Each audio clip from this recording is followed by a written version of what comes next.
एक दफा का जिक्र है। दूर एक इलाके में एक खुशहाल किंगडम बसा हुआ था। उसी किंगडम में दो हमशक्ल लड़कियां पैदा होती हैं। उनमें से एक वहां के राजा और रानी की इकलौती बेटी प्रिंसेस एनालिस थी और दूसरी लड़की उसी किंगडम के एक गरीब घर में पैदा हुई। उसका नाम था एरिका। राजा और रानी ने राजकुमारी एनालिस को बहुत प्यार से पाला। एरिका के माँ बाप भी उससे प्यार करते थे, लेकिन वो बहुत गरीब थे। वक़्त बीत जाता है, एनालिस और एरिका बड़ी हो जाती है। राजा के चले जाने के बाद सल्तनत का सारा बोझ रानी के कंधों पर आ जाता है। शाही खजाना आहिस्ता आहिस्ता खत्म होने लगता है। रानी बहुत परेशान होती है और सोचती है कि अगर उसका वजीर परमिंजर यहाँ होता तो शायद कोई हल निकलता। फिर रानी सोचती है कि क्यों न वो पड़ोसी मुल्क के अमीर राजा डोमिनिक से अपनी बेटी राजकुमारी एनालिस की शादी करवा दे और इस तरह उनकी सल्तनत भी बच जाएगी। राजकुमारी एनालिस बहुत ही समझदार और खूबसूरत थी। रियासत के इस मुश्किल वक्त में राजकुमारी पूरी कोशिश करती है कि वो अपने लोगों की मदद कर सके। लेकिन दूसरी तरफ एरिका अपने माँ बाप के गुजर जाने के बाद मैडम कार्ल से लिए गए कर्ज की वजह से उसके बुटीक में सालों से काम कर रही होती है। लेकिन वह हमेशा सोचती कि एक न एक दिन वह मैडम कार्ल की कैद से आजाद हो जाएगी और फिर वह सारी दुनिया घूमेगी। लेकिन दूसरी तरफ राजकुमारी एनालिस किंग डोमिनिक के साथ शादी के लिए बिल्कुल खुश नहीं होती, क्योंकि वह अपने सबसे अच्छे दोस्त कैस्पियन को पसंद करती थी। वह बालकनी के पास खड़ी होकर छोटे बच्चों को खेलते हुए देखती और सोचती, इनकी जिंदगी कितनी अच्छी है, इन्हें किसी चीज की कोई फिक्र नहीं है। लेकिन दूसरी तरफ रानी बहुत खुश होती है कि अब उनकी सल्तनत के हालात ठीक हो जाएंगे। शादी को तय करने के लिए किंग डोमिनिक के एम्बेसडर मलिका के पास पहुंच जाते हैं, लेकिन किंग डोमिनिक भी अपना हुलिया बदलकर वहां आते हैं ताकि वह एक झलक राजकुमारी को देख सके। वह राजकुमारी का खूबसूरत पोर्ट्रेट देखकर ही उससे प्यार कर बैठते हैं।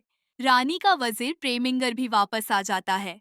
उसे राजकुमारी की शादी का सुनकर बहुत गुस्सा आता है, क्योंकि सालों से उसने शाही खजाना चुराया था ताकि वो ऐसे वक्त में रानी के सामने अच्छा बनकर राजकुमारी का हाथ मांग सके और रियासत का अगला बादशाह बन सके। और दूसरी तरफ कैस्पियन जब राजकुमारी को परेशान देखता है तो वो राजकुमारी को किंगडम में घुमाने के लिए ले जाता है। फिर वो राजकुमारी को वहां छोड़कर उसके लिए फूल लेने चला जाता है। सभी लोग किंगडम में अपने अपने कामों में मशगूल होते हैं। तभी राजकुमारी देखती है कि वहाँ बहुत सी दुकानें बंद हो गई हैं, किंगडम के खजाने के खत्म हो जाने की वजह से। फिर अचानक ही राजकुमारी को किसी के गाने की आवाज सुनाई देती है। एरिका अपनी खूबसूरत आवाज में गाना गा रही होती है और लोग उसके आसपास जमा होते हैं। गाना खत्म होते ही सब लोग उसे सिक्के देते हैं, लेकिन तभी मैडम कार्ल आकर उससे वो सारे सिक्के छीन लेती है।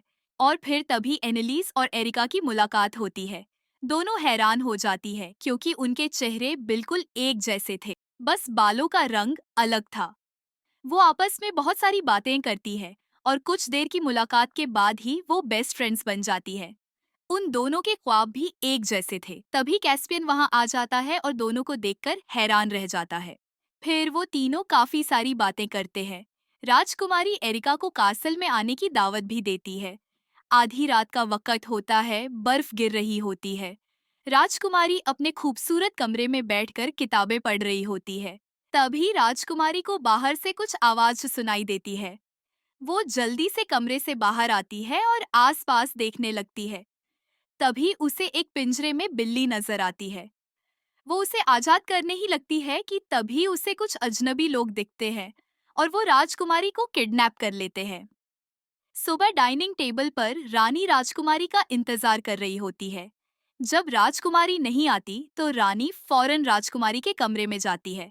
प्रेमिंजर और कैस्पियन भी रानी के साथ होते हैं।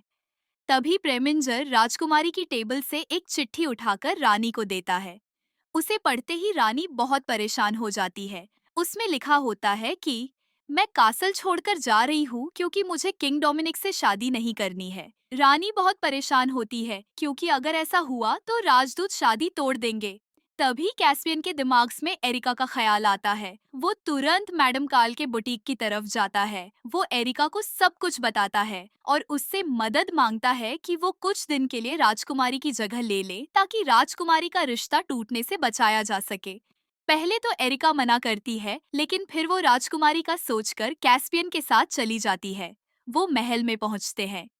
कैस्पियन एरिका को राजकुमारी का खूबसूरत कमरा दिखाता है, जिसे देखकर एरिका हैरान हो जाती है। इतना खूबसूरत कमरा उसने कभी नहीं देखा होता। फिर वो कैस्पियन का दिया हुआ एक ब्लू ड्रेस पहनती है, जिसे पहनकर वो बहुत हसीन लगती है। लेकिन फिर वो कैस्पियन से पूछती है कि वो अपने बालों के रंग का क्या करे। तभी कैस्पियन उसे बिल्कुल राजकुमारी जैसे बालों की विग कर देता है, जिसे पहनते ही कैस्पियन भी हैरान हो जाता है, क्योंकि वो बिल्कुल राजकुमारी जैसी लग रही थी। दूसरी तरफ एम्बेसडर जैसे ही ये सुनते हैं कि राजकुमारी भाग गई है, वो रिश्ता तोड़ने लगते हैं कि तभी कैस्पियन दरवाजा खोलता है और राजकुमारी को ले आता है। रानी खुश हो जाती है और प्रीमिंजर बहुत परेशान हो जाता है। फिर कैस्पियन राजकुमारी को किंग डोमिनिक से मिलवाता है। किंग डोमिनिक और एरिका एक दूसरे से मिलते हैं। दूसरी तरफ एक वीरान काले जंगल में एक छोटे से घर में किडनैपर्स ने राजकुमारी को एक कमरे में बंद किया होता है। लेकिन राजकुमारी बहुत होशियार थी।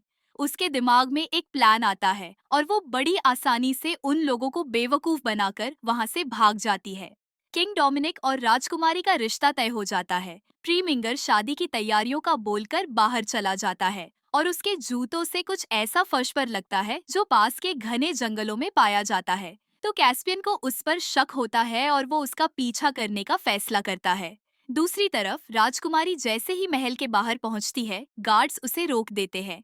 राजकुमारी उन्हें बताती है कि वो उनकी राजकुमारी है, लेकिन गार्ड्स उसे वहां से निकाल देते हैं, ये कहकर कि राजकुमारी तो महल में है।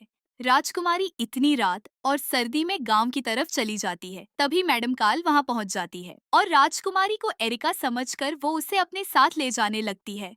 राजकुमारी उसे बताती है कि वो एरिका नहीं, राजकुमारी एनालीज है।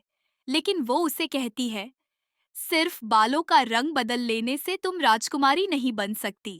कैस्पियन प्रीमिंजर का पीछा करते हुए उस गहरे जंगल में पहुंच जाता है, जहां उसे प्रीमिंजर के सारे प्लान का पता चलता है। वो अभी उन्हें देख ही रहा होता है कि तभी प्रीमिंजर को शक होता है कि खिड़की के पास कोई है। उसके बाद वो कैस्पियन को भी कैद में डाल देते हैं। एरिका की फ्रेंड राजकुमारी को सारी बात बताती है जो एरिका ने उसे बताई थी। राजकुमारी वहां कुछ वक्त बिताती है और फिर वो एक कबूतर के जरिए अपना पैगाम महल भेजती है। प्रीमिंजर महल में लौट चुका होता है। उसे समझ नहीं आ रही होती कि राजकुमारी ने किडनैप वाली बात रानी को क्यों नहीं बताई। तभी वो एक कबूतर के गले में लटकता हुआ लेटर देखता है। वो उसे पढ़ता है, princess at madam Carl's boutique.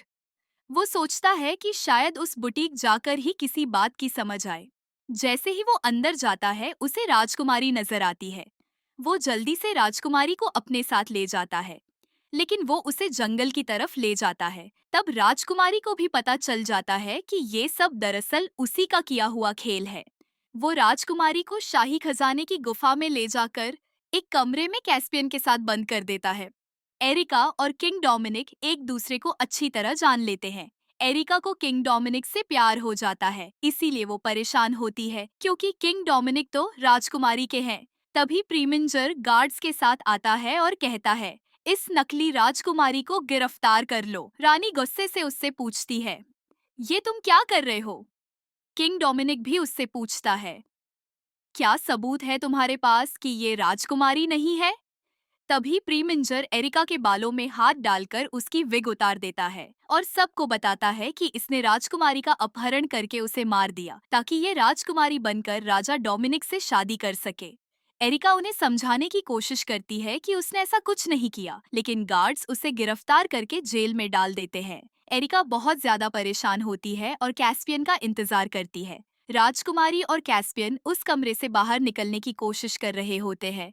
रानी को अकेला पाकर प्रीमिंजर उसे प्रपोज करता है, ये कहकर कि उसका खजाना अब किंगडम के काम आएगा। अपने लोगों को बचाने की खातिर रानी भी शादी के लिए हाँ कर देती है। वो अपनी बेटी राजकुमारी एनालीज को याद करके बहुत दुखी होती है। कैस्पियन और राजकुमारी थक कर बैठ जाते हैं कि तभी राजकुमारी को एक दीवार में दरार नजर आती है। वो दोनों उसी दरार से बाहर निकल जाते हैं। दूसरी तरफ किंग डोमिनिक भेष बदलकर एरिका को बचाने पहुंच जाते हैं। वो गार्ड से कहते हैं कि रानी ने एरिका को महल बुलाया है। फिर वो एरिका को अपने साथ ले जाते हैं। एरिका उन्हें सब कुछ बताती है कि असल में क्या हुआ था और उसने कैसे राजकुमारी की जगह ली थी। उधर रानी और प्रीमिंजर की शादी होने ही वाली होती है कि तभी राजकुमारी वहां आकर सबके सामने प्रीमिंजर का सच बता देती है। रानी तुरंत राजकुमारी को गले से लगाती है। तभी एरिका और किंग डोमिनिक भी वहां पहुंच जाते हैं। रानी गार्ड्स को प्रीमिंजर को गिरफ्तार करने का हुक्म देती है। वो भागने की कोशिश करता है मगर गार्ड्स उसे पकड़कर जेल में डाल देते हैं। उस दरार से राजकुमारी और कैस्पियन को बहुत सारा खजाना भी मिल जाता है। राजकुमारी कैस्पियन से शादी करने का फैसला करती है और फिर राजकुमारी की शादी कैस्पियन से हो जाती है और एरिका की शादी किंग डोमिनिक से। और सब हंसी खुशी रहने लगते हैं। बस मैडम काल को छोड़कर उसे राज्य से निकाल दिया जाता है।